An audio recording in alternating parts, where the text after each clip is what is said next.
Hey, it's your favorite life coach, Dr. Boz, and welcome to Selfful Sundays, or what's left of it. Your girl has been chilling all day today. Didn't get out the bed other than to shower in my yoga practice, so this is what you're getting. But I want to talk a little bit about guilt, because for me, resting used to be a thing that used to make me feel guilty.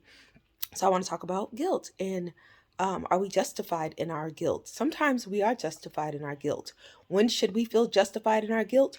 When we did something that we know we made a conscious decision to do something that is against our sort of moral or ethic code, something that we know damn well is not right and we did it. Maybe we betrayed somebody, maybe we told a lie, whatever it is, right? So it's something that we were aware of that was wrong that we did. That's where the guilt should come in. However, we don't need to sit in the guilt. We need to find ways to rectify that guilt by acknowledging what we did wrong to that person or to ourselves. If it's ourselves, then we need to acknowledge it ourselves and practice some compassion, self-compassion. If it's to somebody else, we need to acknowledge it and then figure out how we can rectify it. Sometimes that involves asking the person how we can fix it. Maybe they don't know. Um, but and then sometimes there's nothing we can do to fix it, right? Like we can't fix it. We can try to replace something, but maybe it doesn't have that same sentimental value.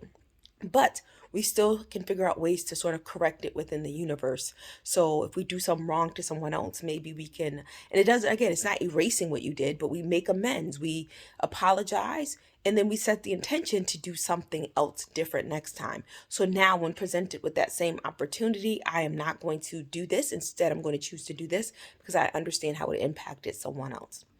That is totally justifiable. It's something we all have to work on and we have to deal with. But the kind of guilt that we need to release is the kind of guilt that comes from the assumptions and the expectations of other people that maybe we don't even feel bad about initially, but people make us feel bad about. And I don't mean like basic, again, human things. I mean, maybe we feel guilty because we listen to a certain type of music and we shouldn't because we're of a certain age. I don't know. But whatever it is, we have to say, you know what? That is somebody else attaching their values to me, and um, I don't have to allow them to be attached. And I think that's the big thing because people will guilt trip you, especially if they are narcissistic. Sometimes it comes from our parents, sometimes it comes from our partners, sometimes it comes from our kids. But if we know that what we did is not against our moral and ethic code, then we should not be feeling guilty about that. And so release yourself from that guilt today. There's so many ways that you can do that, and I go about it in my book, of course, Quiet Strength, Loud Confidence, so you can check that out.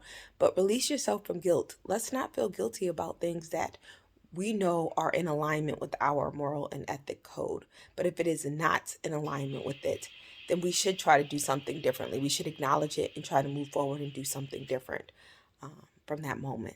And that's all I got today. Enjoy the rest of your Selfful Sunday. I will catch you all this week. Peace.